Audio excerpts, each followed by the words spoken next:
कवित्री सुभद्रा कुमारी चौहान जी द्वारा रचित वीर रस पर आधारित कविता वीरों का कैसा हो वसंत। इसमें वह पूछ रही हैं कि वीरों का वसंत कैसा होना चाहिए।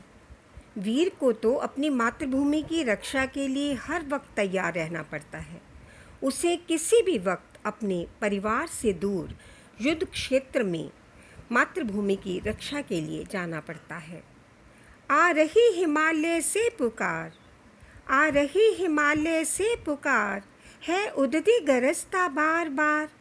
आ रही हिमालय से पुकार, है उदती गरजता बार बार। प्राची पश्चिम भूनभ अपार, सब पूछ रहे हैं दिक दिगंत। वीरों का कैसा हो वसंत, वीरों का कैसा हो वसंत।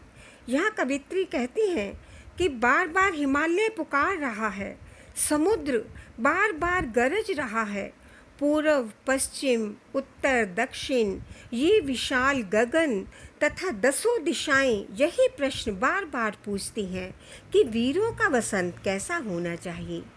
फूली सरसों ने दिया रंग, फूली सरसों ने दिया रंग, मधु लेकर आ पहुँचा अनंग। वधु वसुधा पुलकित अंग अंग, है वीर वेश में किंतु कंत। वीरों का कैसा हो वसंत, वीरों का कैसा हो वसंत। वसंत ऋतु आने पर खेतों में फसलें लहलहाने लगती हैं। सरसों पर पीले रंग के फूल आने लगते हैं। भंवरे फूलों का रस लेकर आ पहुँचे हैं। यहाँ पर अनंग कामदेव के लिए भी प्रयोग में किया गया है, यानी चारों तरफ खुशी का प्रेम का वातावरण है। फूलों से सजी हुई पृथ्वी किसी नई वधू की तरह बहुत खुश है, लेकिन पति सैनिक तो युद्ध क्षेत्र में है। तो वीरों का वसंत कैसा होना चाहिए। वीरों का वसंत तो खुशी के समय भी युद्ध क्षेत्र में बीत जाता है। वीरों का वसंत तो तब आएगा जब वे शांति व सुख से अपने घरों में रहेंगे। भर रही कोकिला इधर तान, भर रही कोकिला इधर तान, मारू बाजे पर उधर गान। है रंग और रण का विधान, मिलने को आए आदि अंत। वीरों का कैसा हो वसंत, वीरों का कैसा हो वसंत। इधर वसंत आने पर कोयल कूकती है और उधर युद्ध के नगाड़े बज रहे हैं, यानी युद्ध शुरू हो रहा है। एक और पारिवारिक जीवन है, दूसरी तरफ युद्ध शुरू हो गया है। वीर जब युद्ध में जाता है तो जीवन और मृत्यु का सवाल सामने आता है। जीत गया तो जीवन, नहीं तो मौत, यानी अंत साथ ही साथ चलते रहते हैं।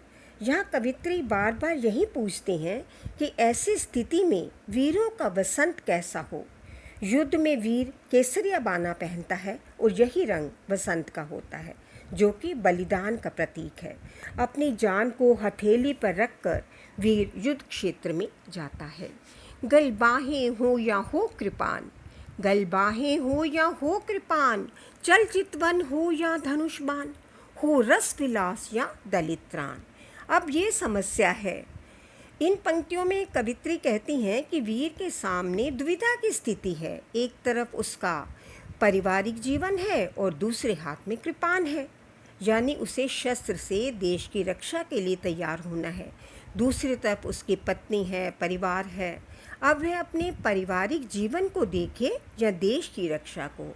वह रंग राग में डूब जाए या जिनकी रक्षा का भार उसके सिर पर है उनकी रक्षा करने के लिए जाए। कह दे अतीत अब मौन त्याग, कह दे अतीत अब मौन त्याग, लंके तुझ में क्यों लगी आग। ए कुरुक्षेत्र अब जाग जाग, बतला अपने अनुभव अनंत। वीरों का कैसा हो वसंत, वीरों का कैसा हो वसंत। इन पंक्तियों में कवित्री जो युद्ध पहले हो चुके हैं उनको कहती है कि अब समय है कि तुम बताओ कि युद्ध क्यों हुए, लंका में आग क्यों लगी, कुरुक्षेत्र का युद्ध क्यों हुआ। इन्हें बताओ लोगों को कि युद्ध से सिर्फ विनाश ही होता है, किसी का भला नहीं होता। हल्दी घाटी के शिलाखंड, ए दुर्ग सिंहगढ़ के प्रचंड। हल्दी घाटी के शिलाखंड, ए दुर्ग सिंहगढ़ के प्रचंड। राणा सांगा का कर घमंड, दे जगह आत्मस्मृतियाँ ज्वलंत। राणा प्रताप, राणा सांगा, सिंहगढ़ के किले में वीरों ने कैसे वीरता के साथ दुश्मनों का मुकाबला किया था। आज इन सभी भूली हुई स्मृतियों को याद करने का समय है, यानी लोगों को ये बताने का समय है कि युद्ध के समय क्या होता है। वह सबसे यही कहती हैं कि तुम अपनी अपनी स्मृतियों को इन लोगों को बताओ कि युद्ध कैसे होते हैं, वीरों का बसंत कैसा होना चाहिए। भूषण अथवा कवि चंद नहीं, बिजली भर दे वो छंद नहीं। भूषण अथवा कवि चंद नहीं, बिजली भर दे वे छंद नहीं।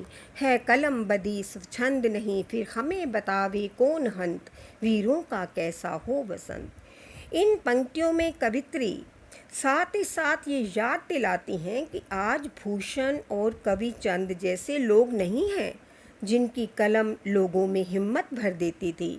आज कलम तो है पर वह स्वच्छंद यानी आज़ाद नहीं है। पराधीनता के समय सभी लोग गुलाम थे, किसी की हिम्मत नहीं होती थी कि किसी के विरुद्ध कुछ लिख सकें। भारत में आज़ादी नहीं और कुछ बोलने की, लिखने की हिम्मत भी नहीं थी, इसलिए कलम बंदी हुई है। उन्होंने कहा, फिर हमें बताएगा कौन कि वीरों का कैसा हो वसंत। अब यहाँ पे कवित्री कहती हैं कि आज ऐसे लोग नहीं हैं जो हमें हिम्मत बंधाएं, जो हमें आगे बढ़ने के लिए कहें, पराधीनता की बेड़ियों को तोड़ने के लिए बताएं। आज ऐसे लोगों की आवश्यकता है जो वीरों में जोश भर दे। पराधीनता व युद्ध की स्थिति में वीरों का बसंत कैसा होना चाहिए। वीरों का बसंत कैसा हो जब एक तरफ देश है, एक तरफ बहुत सारी समस्याएं हैं, तो वीरों का बसंत कैसा होना चाहिए। क्योंकि बसंत तो उसी स्थिति में मनाया जा सकता है जब शांति व आज़ादी हो। तो कवित्री यहाँ पे लोगों में जोश भरने के लिए कहती हैं कि वीरों का कैसा हो बसंत, वीरों का कैसा